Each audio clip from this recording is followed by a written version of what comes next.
over the airways of ESPN Radio and ESPN News. 250-plus markets across the United States of America. Check your AM, FM dial, plus ESPN Radio on Sirius XM Channel 80, plus ESPN Radio. Simulcast over the live national television airways of ESPN News. 888-say-ESPN is the number to call. Just 888-729-3776. The Stephen A. Smith Show is being brought to you by Pennzoil Synthetics, taking synthetic motor oil performance to a whole new level. So make the switch to Pennzoil Synthetics today.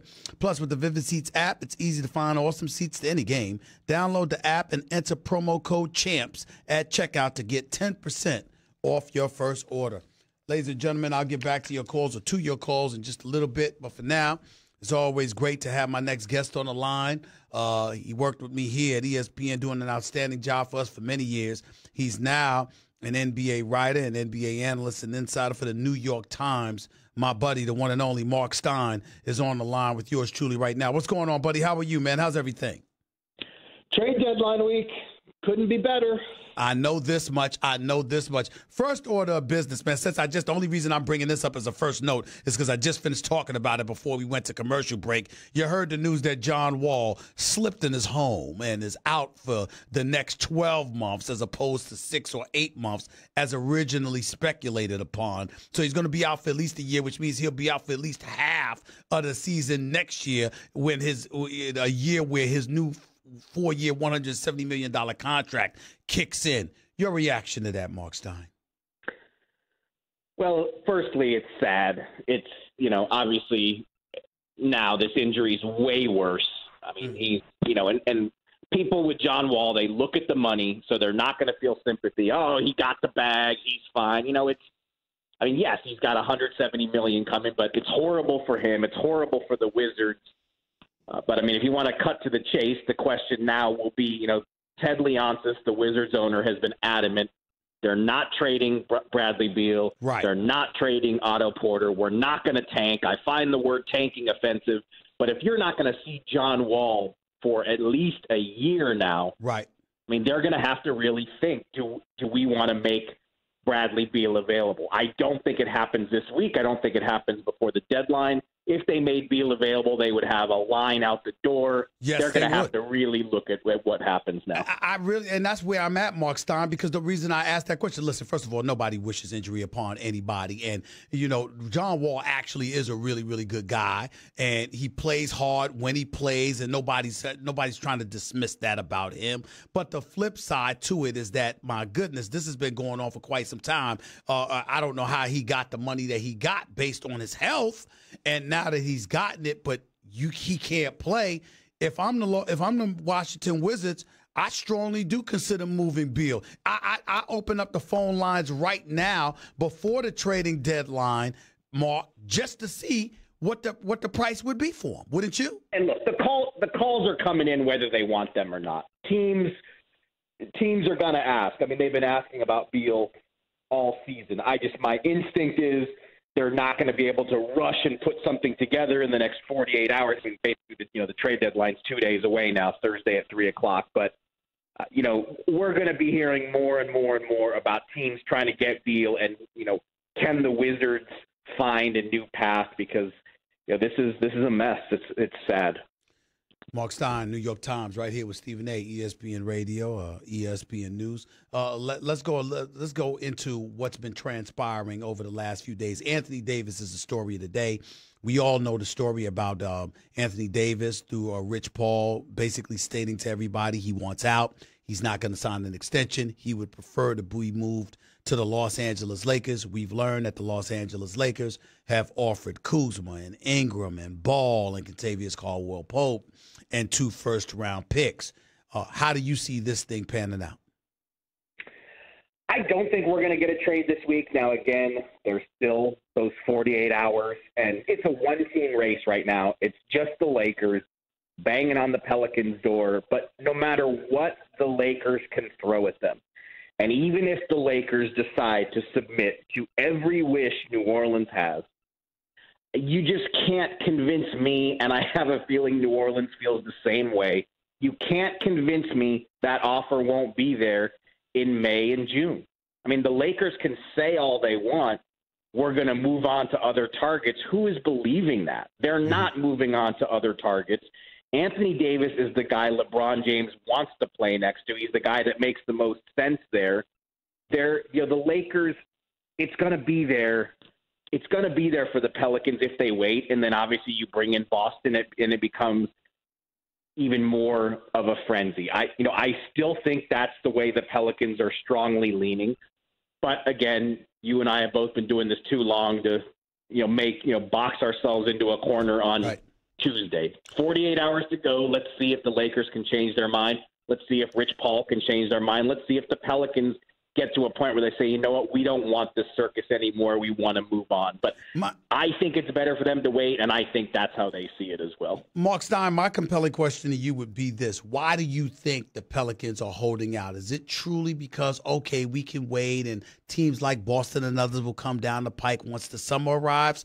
Or is it because the league, team executives from other places, opposing agents, etc., everybody's in Dell Demp's ear, letting him know, you do this, you'll be a fool, and you'll probably lose your job? What do you think is the biggest reason that something hasn't happened? I don't think it's that. I do think it's twofold. Look, Boston is surely telling them, just wait, and we'll give you Tatum. Or I would think the Pelicans are saying, let's let Boston get in this, and we'll ask for Tatum and see how willing the Celtics are to do it. I mean, there are varying reports whether Boston is willing to surrender Tatum for Anthony Davis, and that will surely fold into, can they keep Kyrie Irving as well? And the Celtics would presumably have a better idea of that in May and June than they do now. But there's also the Knicks. What if your Knicks win the draft lottery, get the rights to Zion Williamson, and can now put Zion together with some of their young assets? The Knicks have 6-7 first-round picks over the next 5 years. What if the Knicks are willing to make a Zion-based offer for Anthony Davis in May because they've won the lottery? Now, if you're the Pelicans, that might be more appealing than what the Lakers can offer. So it just makes more sense for them to wait. The options will be better in May and June. They will. When you bring up Zion Williamson, though, that's just one player. And obviously Porzingis is gone, and you would not have attracted a marquee free agent as of yet let alone two, if you're the New York Knicks. So it's basically Zion and a bunch of parts that don't even matter for the Pelicans. They would value that. They got Knox. They got Ntilikina. They got Trier, and they have Marc Stein. A handful. Hold on, Marc Stein. You and I have been friends for many years. Did you just bring up Frank Ntilikina? Did you just do that? Come on, you're not writing him off already, man. You know I have. You know me, Mark. You know I'm no fan of Frank Ntilikina. Come on, Mark. You know me. Right. If Frank Ntilikina is as bad as you say, let's put him off to the side. Forget I mentioned it. I apologize. All right. Still, Zion Williamson, Kevin Knox, and more first-round picks, that's an offer worth considering if you're the Pelicans. I'm not saying 100% do it, but I would want the option. I would want to put that on my board up against whatever the Lakers can offer and whatever Boston can offer. So all I'm saying is if you wait till May or June, you're going to have more options. And I think the Pelicans know it. We're talking to NBA writer and insider extraordinaire Marc Stein. Used to work for ESPN, now working for the New York Times. He's right here with Stephen A., ESPN Radio, ESPN News. So if you break this down, Mark, what do you happen to believe is a more likely scenario based on the scuttlebutt, what you're hearing? Do you think he'll end up in L.A. by this summer? Do you think he'll end up in Boston or someplace else? Do you believe that New York legitimately has a shot and that it could be Kyrie along with Anthony Davis as opposed to Kyrie along with Kevin Durant coming to New York? What do you think is the most likely scenario for Anthony Davis? If it gets to the summer, I think Boston has a tremendous opportunity unless, look, we've heard consistently now for a week that Anthony Davis doesn't want to be in Boston. His father came out and put his name on it and said, yep, I don't want to see my son in Boston. So let's say we don't get a trade this week and we get to May and June and the Celtics now finally can really dig into this. If that drumbeat gets louder and the message just keeps getting louder that Anthony Davis wants nothing to do with Boston, we know Danny Ainge has the soul of a gambler, but is he really going to be willing to risk his best trade assets for someone he doesn't know if he can keep. I mean, that becomes an incredibly risky proposition. But look, I do think the Knicks have a chance here if they win the draft lottery. I'm speaking only when it comes right to Anthony Davis. But look, they just cleared $70 million plus in cap space, and when you talk to teams around this league, they believe the Knicks are a legit threat to get Durant and or Kyrie. I mean, why do they think that? Why do they think that, Mark? Why do they think that the Knicks are a legitimate threat to get Kevin Durant and Kyrie? Aside from money, aside from having the cap space, what's the reason for New York? Because you know how New Yorkers are, and ever since Dolan arrived, they're just perpetually depressed. Why should New York Knicks fans believe that the Knicks legitimately have a shot at those two guys? I have my weekly newsletter coming out today, and I basically wrote that exact same thing. With James Dolan in charge, if you're going to take it a believe it when I see it approach, that's totally understandable. I mean, I'm right there with you. I mean, history tells us, has anyone really wanted to go there over the last 20 years since they made the finals? I mean, it's going to have to be proven. All I can say is, though, when other teams watch the Knicks do what they did last week, when they come up with a trade that clears that much space, the Knicks' rivals are the ones who are taking the stance of the Knicks don't make a move like that unless they know something. I mean, that is almost universally the reaction from other teams. The Knicks wouldn't have done what they did with Porzingis if they didn't have a strong sense that they're going to have a real shot at Durant and or Kyrie. And look, Golden State has been hearing for months, really since last season's finals, that the Knicks are the team that has the best shot to steal Durant. And I think they believe that more today than they ever have. Now, there's still a long season to go. Who knows what winning another championship would do? Maybe that makes it impossible for KD to leave. But we're all trying to step into somebody's head, and the only people who really know are Kevin Durant and his business partner, Rich Kleiman. They know, or at least probably have a good idea of what they're going to do in July. But the rest of us, we don't know, and we're going to have to wait and see. But just other teams take the Knicks seriously, whether Knicks fans do or not. What is Scott Perry, the general manager for the New York Knicks? Enlighten us about what his relationship is with Kevin Durant. Yeah, look, Scott Perry was with Durant in Seattle. Royal Ivey is on the Knicks bench and is one of Kevin Durant's best friends.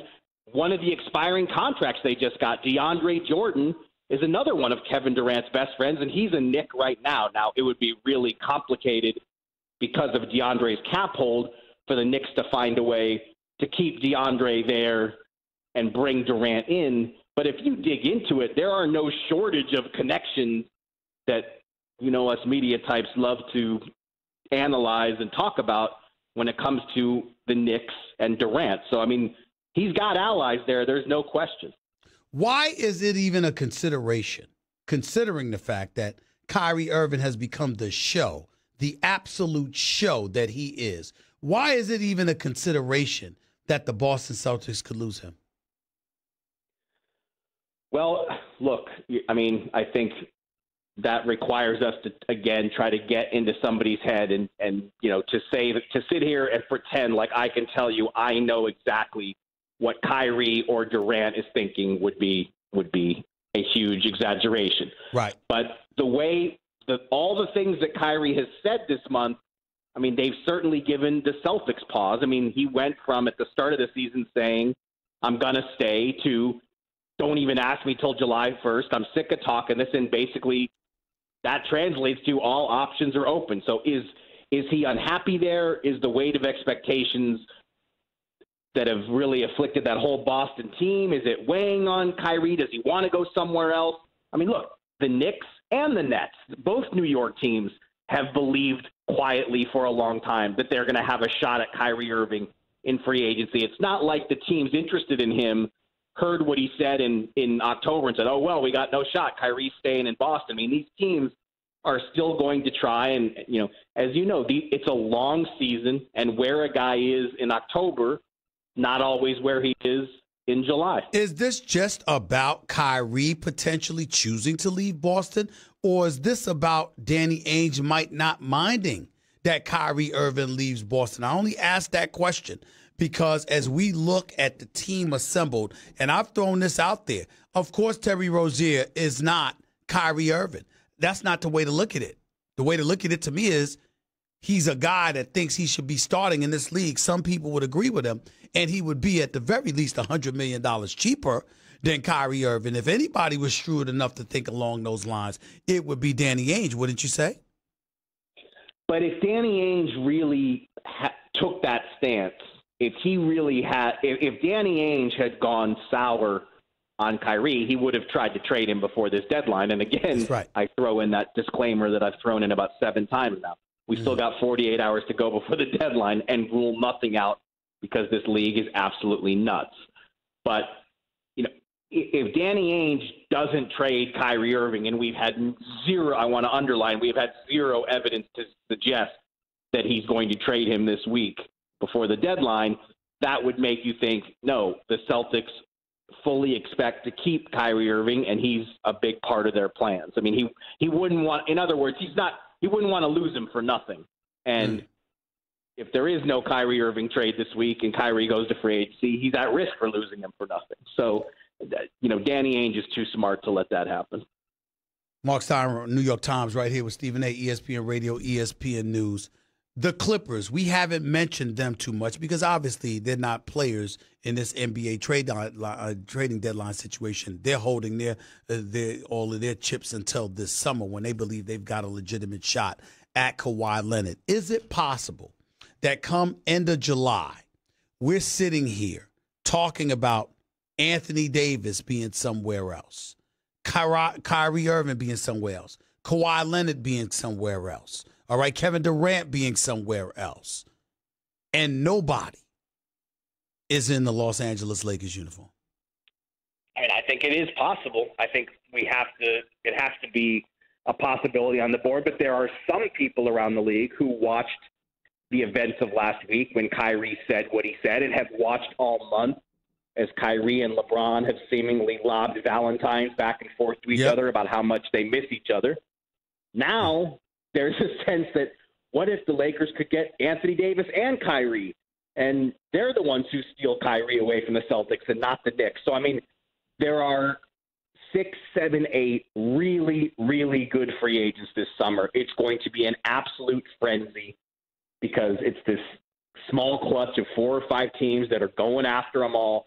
And let's also not forget, the 2020 free agent class is really weak. So these teams have to get stuff done this summer. And, you mentioned the Clippers. I mean, they're going after 2 biggies. The Clippers, like the Knicks, have never, they have not been successful in free agency. So they've got to get 1 marquee free agent before I'm ready to say they can get 2. But Kawhi Leonard, I mean, every time I am in the Clippers' orbit all season long, I mean, their confidence in terms of getting Kawhi Leonard, you can feel it when you're around that team. It's huge, they're Mark. Getting Kawhi. It's huge, Mark. I've been there. They are incredibly confident that they've got a big-time shot at getting Kawhi Leonard in a Clippers uniform, and that's what I think is going to be interesting. But just to make sure we explain it for those when you bring up Anthony Davis and Kyrie Irving potentially in the Lakers uniform, for those who may not understand, if you're getting Anthony Davis, it'll be via a trade. That won't compromise you to the extreme. They got to trade for Davis and sign Kyrie. There you go. There you go. Anthony Davis isn't a free agent until 2020, but there are people who believe that is the grand Laker plan. Before I let you go, 2 teams that come to my mind as well that have flown under the radar as it pertains to potential moves that, that we can't ignore. Brooklyn Nets, they could do some things. Talk to me about what they'll be able to do this summer, and also the Philadelphia 76ers, simply because of the assets they have available to them. Yeah, I mean, the Nets, as I said, like the Knicks, they have big dreams in free agency too. They're obviously farther along than the Knicks in their rebuild, which is amazing when you think about the state of that team when Sean Marks became the GM. But, they will definitely go after Kyrie this summer as well. I think Jimmy Butler is a name. Obviously that relates to Philadelphia. Do the Sixers keep him? Will the Nets try to go after Kyrie and Jimmy Butler together? That scenario has been thrown around. So, look, July is going to be delicious. I mean, we still got a trade deadline, All-Star weekend, the playoffs, the finals. I mean, I don't want to skip ahead and act like the next 4 months don't have a lot of important stuff. But this July will be as anticipated as any free agent summer that I can remember. That is fair to say, but since the trading deadline is the one that's only 48 hours away, or at least, or 49 hours, or 48 hours and 40 minutes away now, if the Lakers end up not doing this Anthony Davis thing, which we're not pulling this off, which we both suspect will be the case, how should we feel about it? How should Los Angeles Lakers fans feel? I mean, they got to be nervous because they know that means the Celtics will be in and the Knicks will be in, and presumably teams that we're not even talking about will try to jump into this. But, the Lakers do have – I'm higher on the Lakers' assets than most people. I do think that when you put all their young players and draft picks together, it is a package that is tempting. So with LeBron James there, with Rich Paul there, not going to rule them out. I'm not going to say if the Lakers can't get this done this week that it's over, but certainly it becomes a lot tougher, a lot trickier, a lot scarier for them. I love Kuzma. I love Josh Hart and Zubac, that big center. I like him as well. As far as I'm concerned, anybody else is expendable. But then again, for Anthony Davis, I guess everybody has to be expendable, right? Whatever it takes to get Anthony Davis, you do it. Marc Stein, appreciate you, buddy. Keep up the great work. We'll talk soon, all right?